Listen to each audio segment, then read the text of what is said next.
السلام علیکم ورحمۃ اللہ وبرکاتہ۔ ناظرین محترم، یہ جو میری ویڈیو آپ اپنی اسکرین پر ملاحظہ فرما رہے ہیں، یہ ویڈیو مقبوضہ کشمیر کی نہیں ہے، یہ فلسطین کی نہیں ہے، بلکہ پاکستان کے کراچی شہر کی ہے،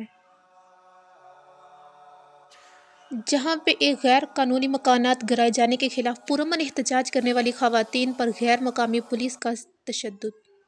جمہوریت، انسان حقوق اور شہری حقوق کے تمام علمبردار خاموش تماشائی بنے ہوئے ہیں۔ افسوس تو اس بات کا ہے کہ یہ باپردہ خواتین کو مارنے والے بھی باپردہ ہیں، ایک طرف مسلمان ہیں تو دوسری طرف بھی مسلمان ہیں۔ افسوس اس بات کا ہے کہ یہ پاکستان ہے، یہ ہندوستان کی نہیں ہے، یہ برما کی نہیں ہے، یہ کشمیر کی نہیں ہے، یہ فلسطین کی نہیں، جس پر تمام قانون نافذ کرنے والے ادارے خاموش تماشائی بنے ہوئے ہیں۔ افسوس تو یہ ہے، یہ پولیس ہے، یہ پولیس تو حفاظت کے لیے ہوتی ہے، عزتوں کی محافظ ہوتی ہے، یہ خود اپنی عوام پر ڈنڈے لے کر کھڑے ہو گئے، وہ بھی خواتین پر، اور سرعام ان کو مارا جا رہا ہے۔ افسوس کیا جا سکتا ہے اس واقعے پر۔